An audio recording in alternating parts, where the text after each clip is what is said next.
A is for God. That is common to some lecturers. They'll be like, A is for God, B is for maybe me, or maybe if you can snatch the B from me. So how do students actually get that A from such lecturers? Well, a lecturer saying A is for God, this is nonsense, absolutely nonsense. God doesn't write exam. So why must A go to God? You don't just mention the name of God, you are mentioning it in vain.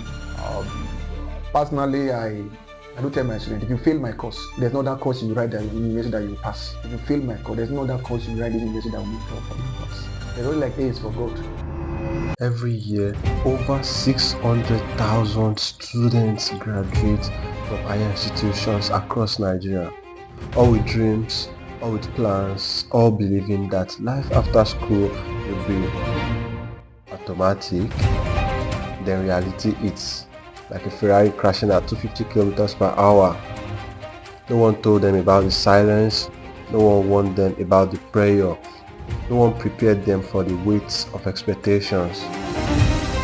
Some panic, some settle, some refuse to be swallowed by the system.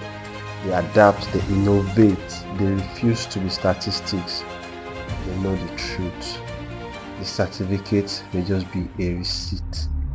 You need to prove what you've learned. The real degree is survival. Some will watch, some will complain, but a few will make history. This is their story. This is University Life Podcast. Are you ready?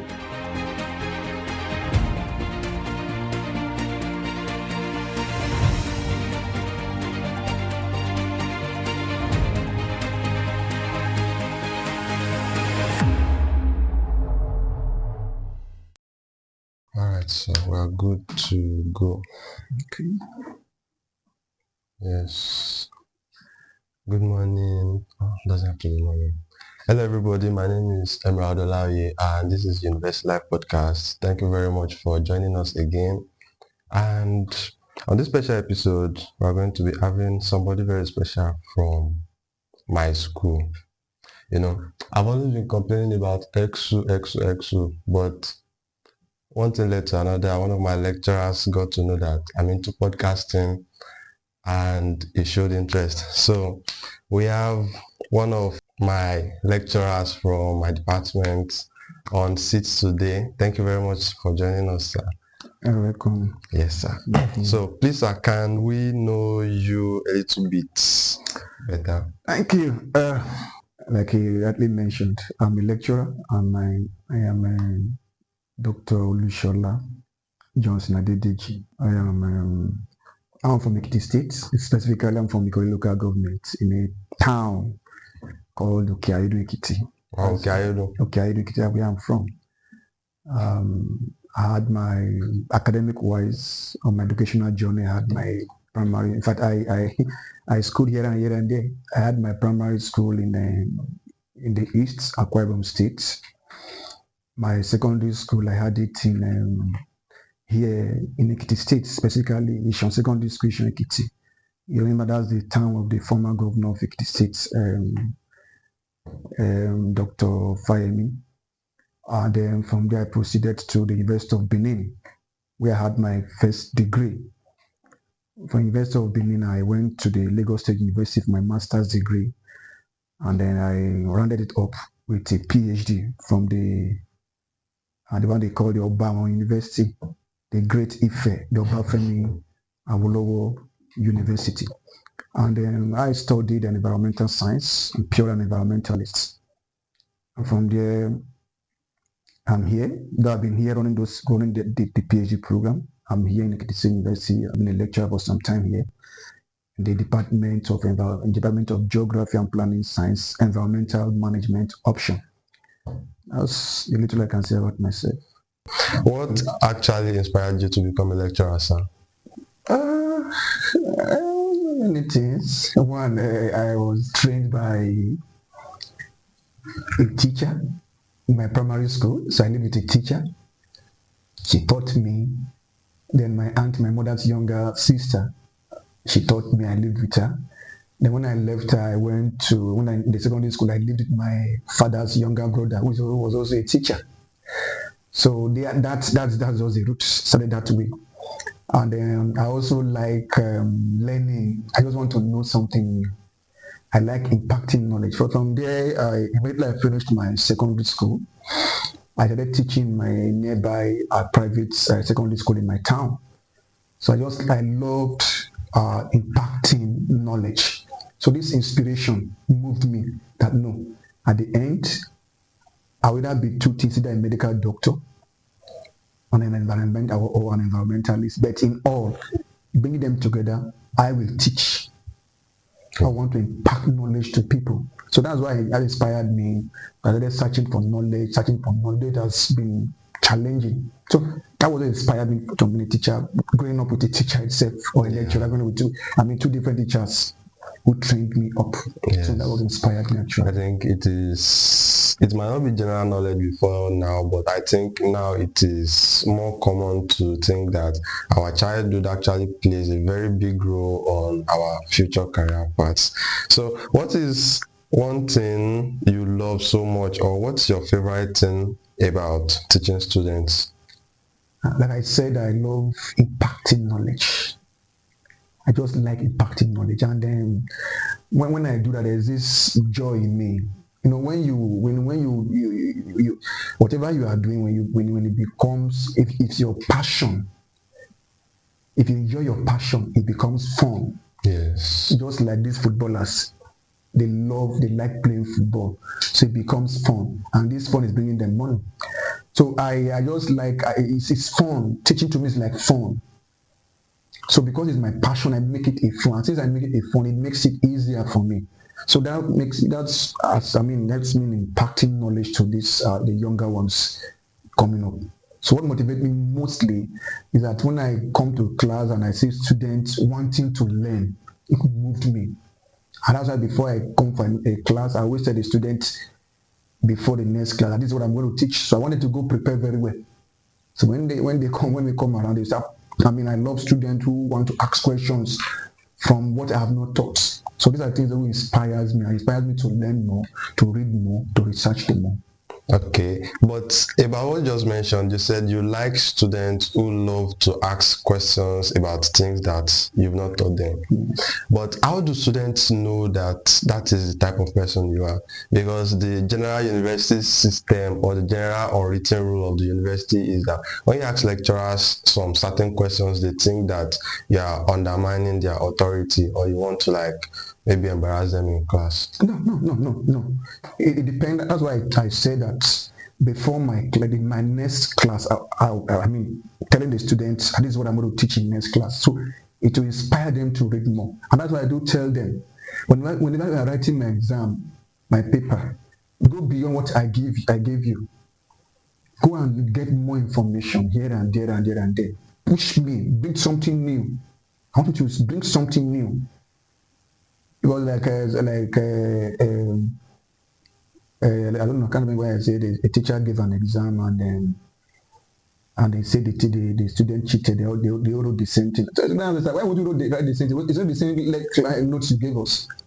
We have to write the same thing. So I love my student bringing something new. So challenge. So it depends on the way you bring it. If I know if there's some question a student will ask, I know they are trying to challenge me.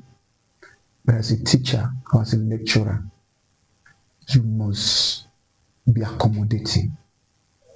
Whether they're asking that question to embarrass you or asking that question to learn, that's how you can bring it together.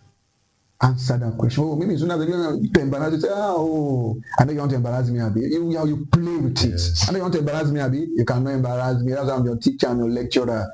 Then you now put it, and it's not everything you know. When someone asks you a question you don't know, say, please, I don't have the knowledge of this, or I've not gone to this level. Can I come back later to answer it? I'll go check and find this and this about it.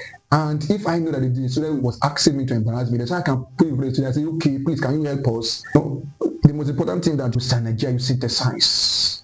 Nobody knows it all. So when student asks me a question, it depends on whether you're asking me to embarrass me or asking me to know. I know what to do, but I would not, because I want to punish the student, I wouldn't do that. But if I know he's asking me to embarrass me, after the end of the class, I'll send for the student. I know you're asking me to embarrass me. Don't do that next time. You know I've been there before. So that actually happened before. It does happen in class, but it doesn't. I've never want to call a student. They say I play along. Oh, you're asking me this, okay? I said there's nothing you want to ask me. I don't know because I already ahead of you. I'm the one teaching that course, and I believe I'm a specialist in that line. I said something that just came up 2 seconds ago, but I read. Oh, that's why I do tell you that read beyond what I give you. Before I come to class, I also read beyond what I do teach them in case they come out from anywhere. So there are some questions today we ask. Because I love questions that are critical questions. And that's why I said to my student, I don't say what is it. No, I ask you critical questions that you think. So the question student we ask like critical questions, which is good. That's what we want. We want critical questions that bring innovation. The question the student actually sincerely want to know. Don't be arrogant. No, be humble. Say, please, can I go and check? I'll get back to you. So I actually like that, but most lecturers actually have this scary aura of them being very strict with students. I think most students are actually more quiet and reserved in certain classes because of maybe the lecturer's nature.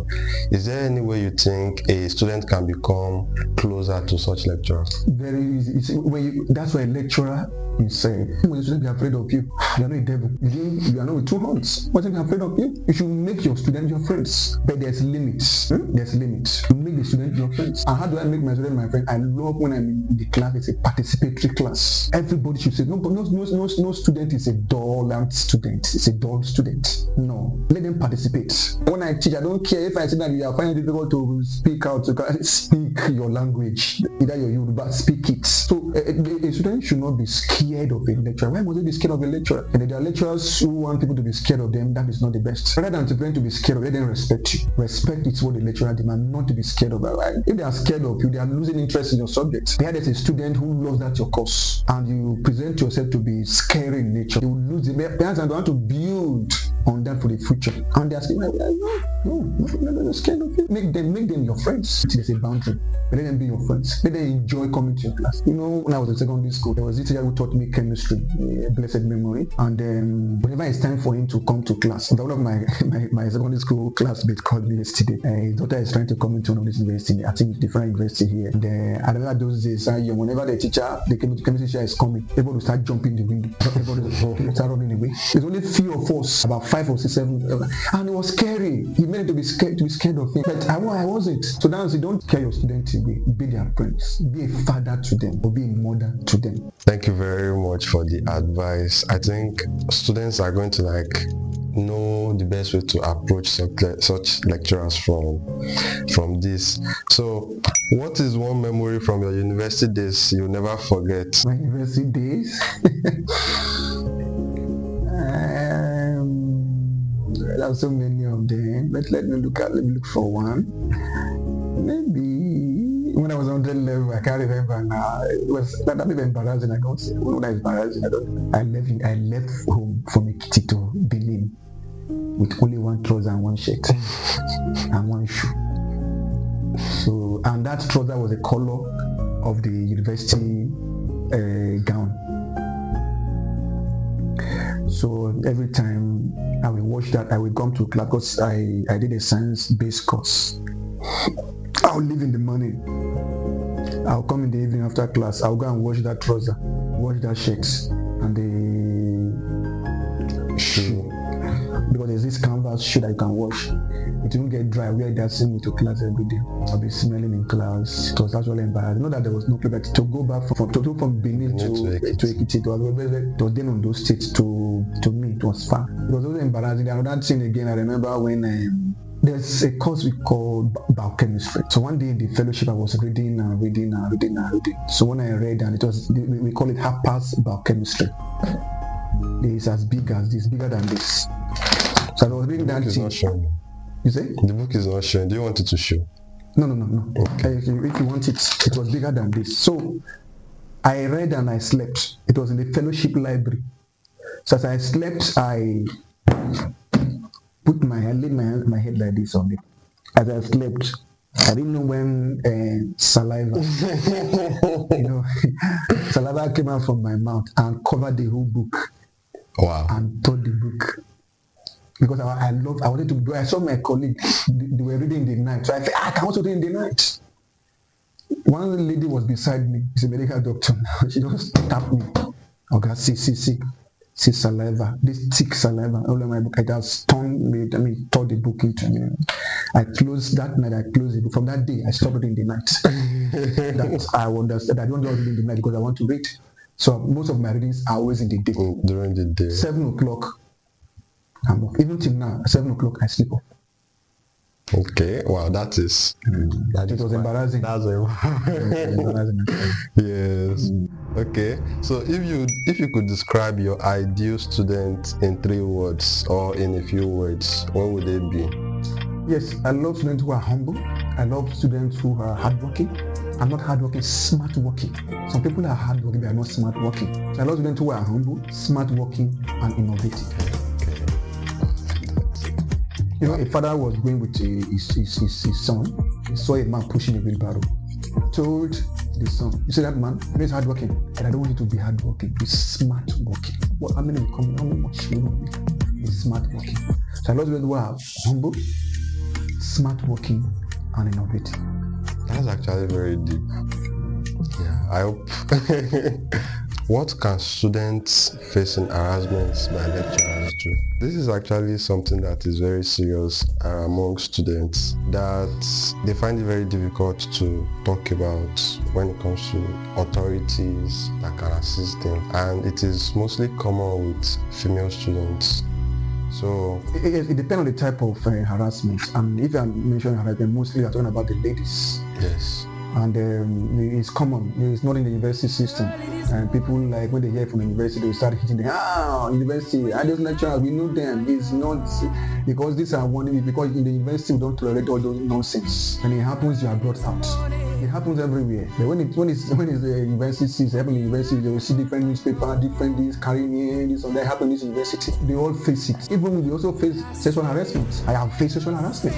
It depends on the way you do it. And you don't just face sexual harassment. It doesn't happen automatically. As some ladies, I don't allow. Don't dress anyhow to my class. So then they know me for that. When you're coming to my class, right there, so if you dress in what you be dressing decently, I bounce you back. You go, even like in exam hall, you don't dress in decently to exam. I won't allow you to write that exam. You go and you dress well. Some of the students sometimes they are the sources of this temptation. Some students, they will dress, they will show their whatever their cleavages, they will dress, they will shave theirs. I do see them. Sometimes I stop them. Sometimes when we are coming to the campus, I will tell the driver to stop at the school gate. And I tell the security man to ask that student, the student must not enter the school, but you go back and dress well. So some of the students actually they cause it.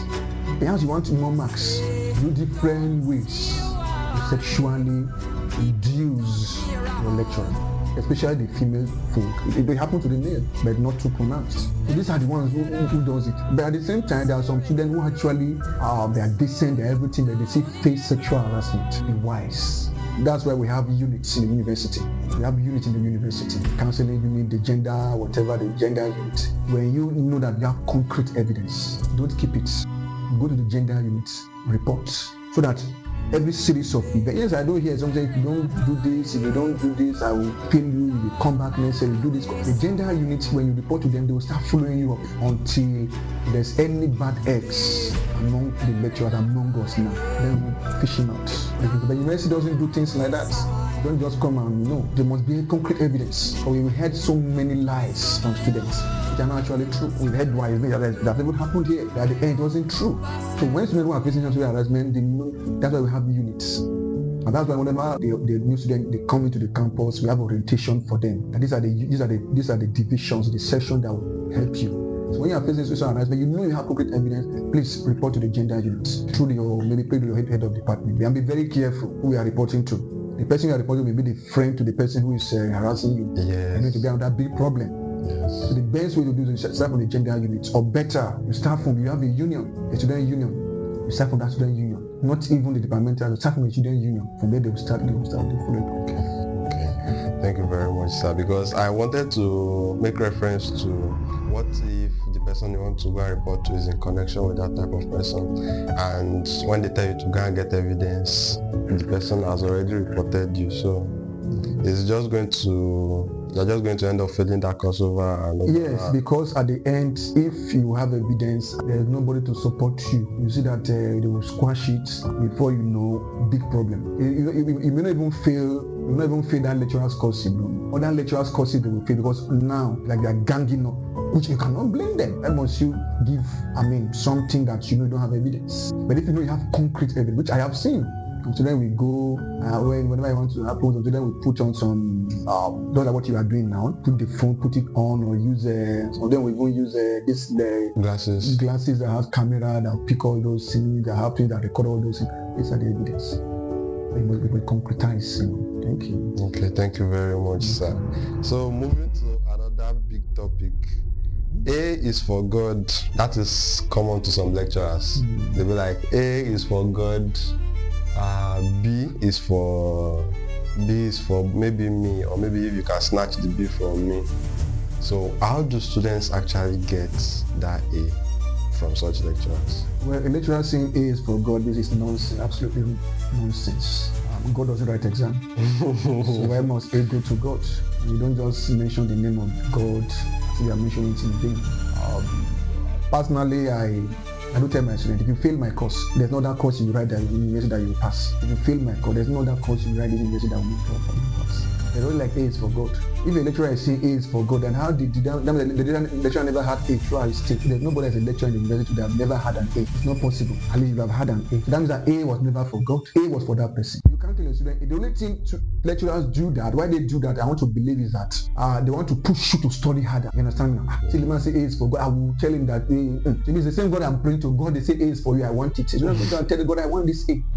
But some lecturers do that to push the students to read hard and to read smarter. They're not like A is for God. No. That's why I will tell you, the first day, when I was in the university, as I'm going for, like now when you finish your exams, I'm going, those ahead of me, I'll take that. Now you are in 400 level. Let's say I'm on 300 level, first semester 300 level. So so you've done second semester 300 level. I am in 400 level now. If I am in 300 level, I will collect your second semester 300 level. I'll go home. I will start reading ahead before we resume for that second semester. So when we resume, and the lecturer asks a question that time, because I read and I answered him. The lecturer is a professor. They say Olusola has embarrassed me. I didn't expect anybody would answer, and he left the class. Do you understand? Now. Yes. So you read ahead, prepare ahead. A is for everybody who is ready to have that A. A is for nobody and it's for everybody. Do you understand me now? Yes. To me, I will advise my colleagues, my senior colleague, our professors, please, telling the student A is for God is not good. Don't scare the students. Don't make the student to hate your course. Tell them to work hard. Tell them to read hard. Tell them to be innovative in what they do. Tell them to be very smart when they answer. Tell them to read why, so that when you are marking, you see different views from different angles. So A is not for God, A is for the students. That's why we have grade. Okay. So this is actually a post on social media. This particular lecturer, students have been complaining, and because of their complaints, the man said they usually have B's from C's. That man doesn't really give A's to students. So they complained for one of his exams, and the next exam they did, the man brought out all their scripts.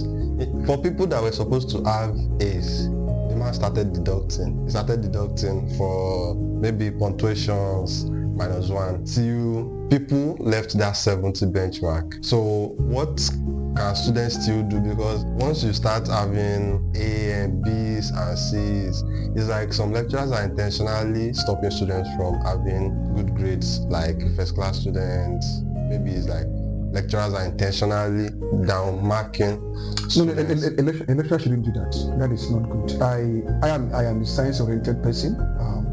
So whenever I'm teaching, I don't need to be looking for punctuation. I don't have time. I really study English language. I don't have time. But what I want is the technicality. What I want is the stuff the student can bring. It's all about you didn't put comma. It's comma part. It's good you write well. No doubt about that. But what I want is the technical, the real stuff of what I ask from the student. If I ask a student what is maybe any course and tell us one or two, tell us discuss briefly or discuss comprehensively on environmental monitoring system. Okay, I don't need to be looking for punctuation. I want to know that the student actually has an idea of that. But when the student is talking, when the student is talking, maybe one, I mean, through his mind, he won't be saying environmental analysis, comma, in his mouth. No, he wouldn't say that. He'll be talking. There's nothing like punctuation there. Do you understand me? Yeah. So what matters there is that the student, to me, it's not a thing of joy if there's no A in your course. What do you gain from that? Except the student, there was a poor performance. And when there's poor performance, then they should ask you a question. The lecturer should be asked a question, what happened? As in Among the lecturer has taught well, has said his exam well. And when you have a C of 30, and if you can score 20 or 25 of C, then you don't need to struggle much. Do you understand me? Yes. To make a second class of class, you need less of C's and more of B's. You don't need to look into that. What academics is all about the technicalities that the student is answering. Say you are removing punctuation, you are removing comma. It's not English language, it's English language. I don't have any issue with that. Maybe it's technical courses, engineering, sciences. You don't need all that. So those things shouldn't make you not to give that student that day. And may I say this, no lecturer, like you said, I want to correct that impression. No lecturer will intentionally want to fail the students. But if there are, that's why we have examination committee. You have the right to protest. You have the right to protest. I don't tell my students, this is what you have. No, I said, come to my office. Come, I don't hide. Come, bring out the script. They pass it. They bring it. Okay, bring out the script. Like I said, no lecturer should intentionally fail. That must not have an A. And this is what I observe. No, like I said, maybe it's art or whatever, but in science and technical courses, we don't need all that. What we want is your technical input. That you have enough understanding. Education is understanding of what you are doing. You have understanding of what you are doing. Do you understand me? Yes. I'm not I'm asking you a question. You are writing. I asked you to go to Sokoto. You went to Cross River State. Yes. Some students say that it is easier to get first class in private institutions than public-owned institutions. How true is that? Because they think lecturers there are more intentional about their markings than lecturers in public institutions. I don't want to talk about private. I don't know what they do over there. And I can tell that not every private student with a first class is a dull student. I have seen them with met a programming program that had whatever grade they had in their private university. When they came to the federal university, they do well also. So I have some schools, like I don't know if I should mention any name.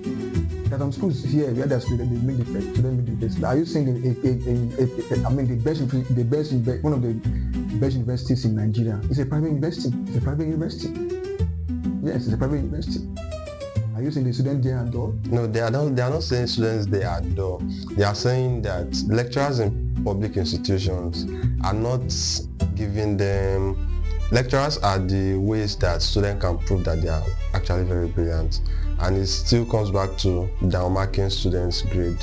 So when you are supposed to have A and you're having a B, when you place your result with somebody who actually goes to a private institutions and probably they are more intentional about their marking, they give them what they have, they give them what they score, and your lecturer is probably reducing your grade. So it's going to be like, when they look at both results, they're going to be like, well, the person that has the better grade is the one that is more brilliant. No, it's not so. Paper qualification is a true test of one's. You understand now? Yes. Now, it doesn't matter. Recently, the university, our university here, they did their conversion, I think March, something like that.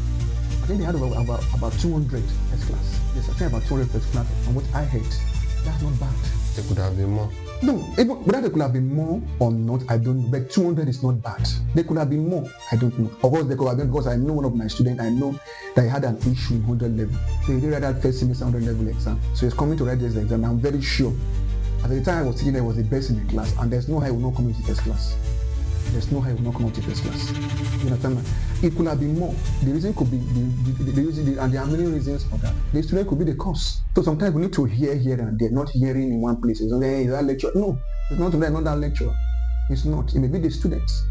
There's something you ought to do. First class is not something it's not automatic. It's a process from the 100 level. down to your friend. How was your grade? Everybody, or at least everybody cannot bring you down. Don't just pick one lecturer and say because of this person's course. You ask yourself, what of this person's course? What of this person's course? What of this person's course? All of them cannot be. So you offer elective courses in that department. Why? What of this? What of that? So it doesn't matter. Yes, I agree with you, but it's wrong to deny students other students. I have witnessed it before. I have seen it before. And those students turn out to come only when they are done. They still came back to that same university as lecturer. And that's why some of them used to believe, maybe that's the reason why some of them will say A is for God, A is for because of what they did to them. But that is wrong. So private university, I don't know what they do over there, but at the same time, we also have, some people are even complaining today. The rate of people are even showing up first class, even in government public universities, even alarming. Some people are complaining that it's alarming. The one thing I know is that public university students don't pass the hazards, challenges that private university pass through. I don't want to mention where we are here, what people pass through. I don't know where we are from. Okay, thank you very much, sir. That was very, very insightful. I think there's also another question here that looks like that, but I think you've answered it. That question is like, do lecturers enjoy failing students? But I think you've already answered that one. So this is actually something an influencer said last year. An influencer made a public post, and I don't want to mention his name, but he's a very known person in the political space and in the academia space. So he said, as students, you are not supposed to be studying useless courses in universities. So as a lecturer, now I don't think that person is a lecturer, but as a lecturer, do you think there are useless courses in school? Should I ask you a question? Okay, sir. Are you a useless person? No, sir. Now, there's no useless course in university. It depends on what you want to bring up from there. I can mention names and names and names and names. We hear about Ibukun Awushika, the woman. Yes. Ibukun Awushika studied chemistry in UAE, and she didn't have a good grade. But today, she's a big person in the industry. A big person in the industry. Do you understand me? Yes. So there's no call that is used. In fact, things are changing with the advent of AI and machine learning, the advent of ICT technology. You see that we are trying to we are infusing all those AI into what we do today. It's what you want to bring out from it. Dilemma Model today, that is one of the big man innovation magazine. Dilemma Model today, Yoruba language. It's already Yoruba, but today it's a big man in the industry. There are so many of them like that. Okay, the Funke Akindele we are talking about, what did she study? She's a lawyer. She's a big woman in the Hollywood, Bollywood, what they call it, Nollywood industry. Ask all of them. So there's no useless course. What do you want to bring up from a university? Just a foundation to build it up for the future. So the people go to because I'm studying this course, I'm not sure I'm going to change. No. What do you want to bring out for what you are studying? And I'm into environmental science today. You cannot talk about anything going on in the world without mentioning environmental science. Climate change, clean energy, transitional energy, biodiversity, and so on and so forth. But when people say, if you're looking for where you can win grants, you go and look at anything that leads to environmental food security. It's what is ruling. And we in the environmental, we are applying ICT, and apply machine learning, and apply artificial intelligence to make our course. So there's no useless course. Even Yoruba is not a useless course. Yes, it depends what you want to bring up from it. Do you understand? No useless course. And the most important thing that any student that is coming to study a particular course, people believe that if you study medicine, you study law, you study engineering, a lot of lawyers who are charged and paid lawyers. And there are a lot of lawyers who are doing very well because of what they want to bring up from there. Do you understand me? Yes, sir. There's this young man called Aproko Doctor. I don't know what they call Aproko Doctor. Yes. He studied medicine. But today, what is he using to make money? Content. Then also, using content from what he studied. Now, maybe the way I'm looking at you, I don't know what your plan is. The way we are going, we likely continue from here. One of my plan I have is what you are fulfilling now. The plan I want to start a podcast, and the podcast will be dealing with majorly academia. Academia is dealing majorly the lecturers, professors, those who have retired, the experiences. I'll be going from schools to school, from state to state. That's about my plan. But you are doing it already. You're already doing it. You can build on that. And if you build on that, I'm telling you that you will become so popular. Yes. Even those professors will be invited to come and interview them. some of them who believe that the academic system is not what they experience, what is happening, is what they experience those days. They begin to bring out their own idea, what they did, and so there's nothing like a useless course. I see some people write 10 useless courses not to study. 10 useless courses not to study. And I look at the person who is even saying that, even the way he's writing, no, this one doesn't, I don't know, he doesn't know what it's happening. Yeah. Wow. Thank you so much, sir. Thank you so much. So this is actually something you might have noticed among students that catch your attention. What do you think it takes for a student to actually stand out among his peers? Like I said before, I like a student who is innovative. I like a student who is giving me issues. Sir, I want to know this. Sir, give me this. Sir, what do you think is it? Sir, what do you do? I like to know who are innovative, who want to learn. You see it in them. They may not be brilliant, but when you see it in them, this one really wants to learn. I like a student who is pushing me to study more, to learn more. I like a student that makes me to look foolish, that I have not gone far. Do you understand me? Yes, sir. That's if my student is doing this, no.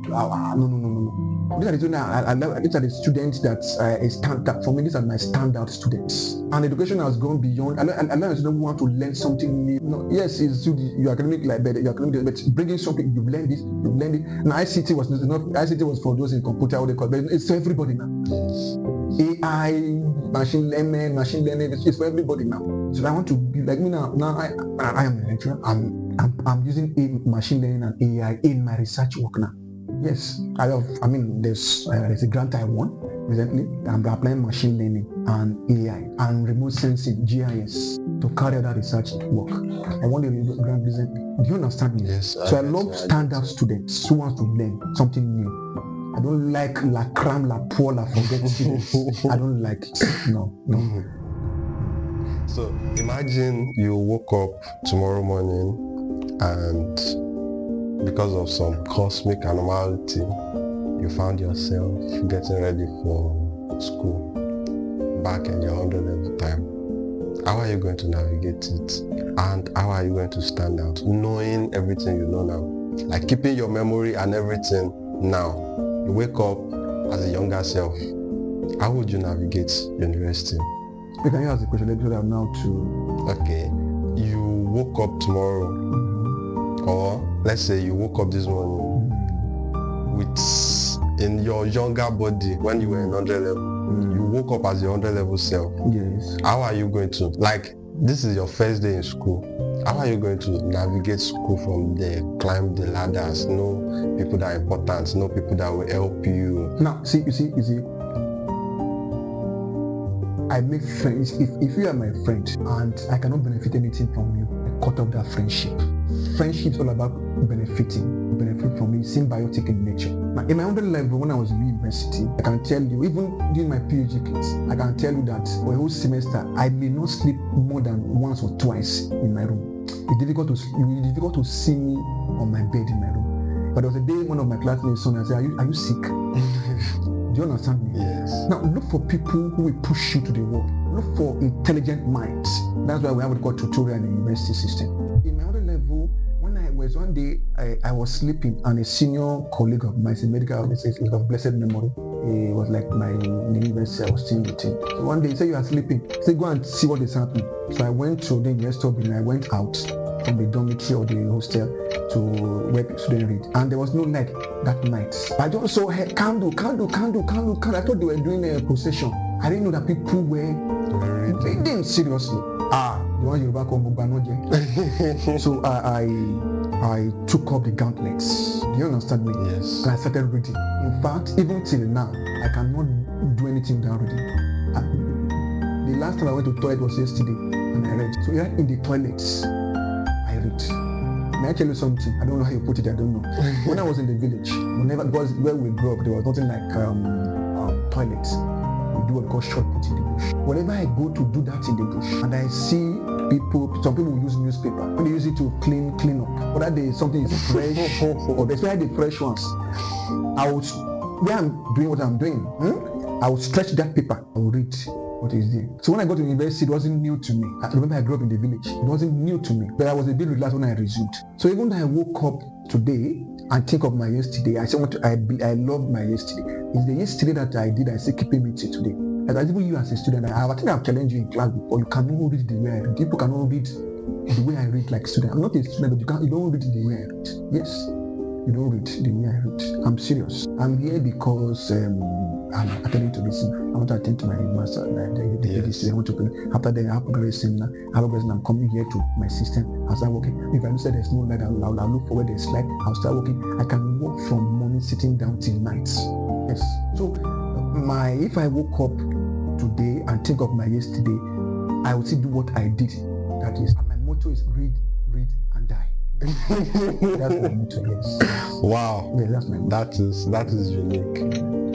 So I had some students that I trained in such a way. Some of them are medical doctors now in the village. We are in the village in Kirimikiti. I don't have the exam. I was not writing exam, but I bring it to my house. Nobody sleeps. I'll wake them up, read. I'll be sleeping intermittently, be waking them up, some of them will go and look for ice water. Put their leg inside. Some of them are medical doctors now. One of them is in the US, one of them is in here, one of them is in another. Wow, this has been so insightful. Thank you very much, sir. We really appreciate it. So I think the last question is going to be, what is your advice for students? Because students actually come from different backgrounds, and like we said earlier, our background determines a lot about what we do now.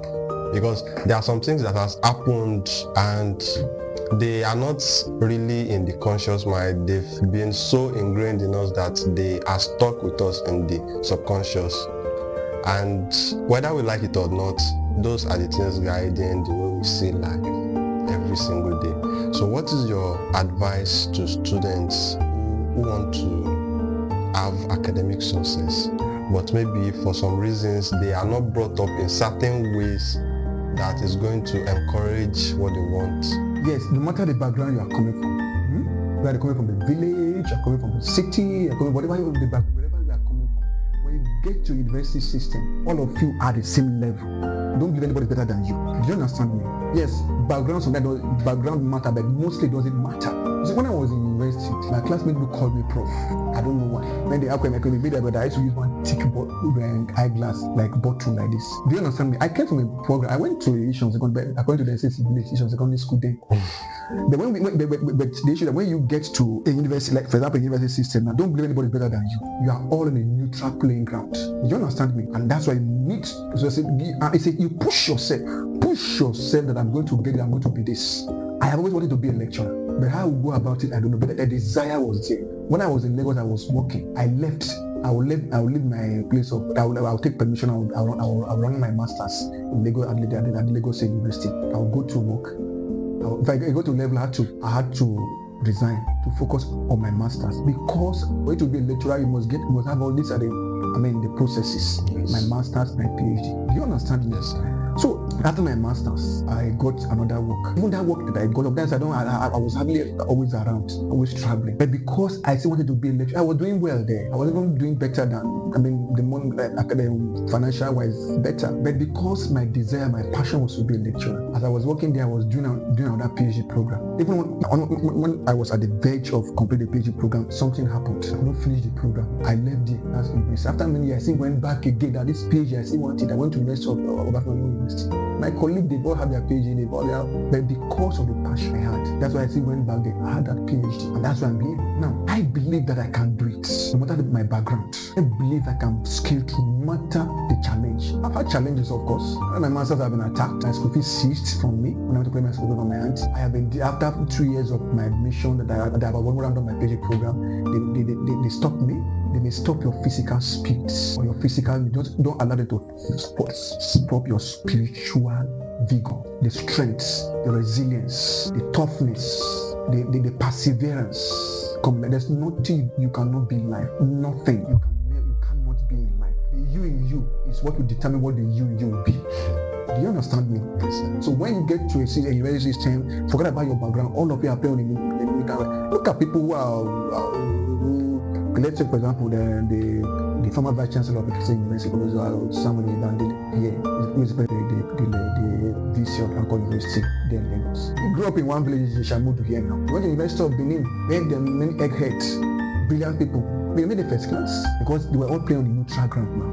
When I did my master's, I was all playing on the neutral ground and made a distinction. When I got to Ibadan University, while I went for my PhD, they said no, that I was not going to do that. Since I said I did master's, but they no, you know, this master's you are going to write coursework, and this is always you. We don't do this. We don't do this. I went there and I blasted their result because I believe I was playing on the neutral ground. No, I believe nobody should be better than me. We all play at the neutral ground. Do you understand me? Yes, sir. Yeah. So thank you very, very much, sir. Mm-hmm. Thank you for your time. We really, really do appreciate it. And it has been an amazing session with you, sir. Thank you very much. And maybe I love what you are doing. Do you understand me? And please put more effort. Go beyond. It's good you do that. Apart from that, please put more effort into the academia. Not only me alone. A time is coming you will have time to have a podcast with the vice chancellor. It's possible. It's about writing him. You understand me? Yes. Go around. If I want you to go beyond here, go to other schools, go to other places. Look, hear from people. Just because it's short, I have so many things to say. So many things from my own personal experience. The little years I've spent on it. Many things I've experienced.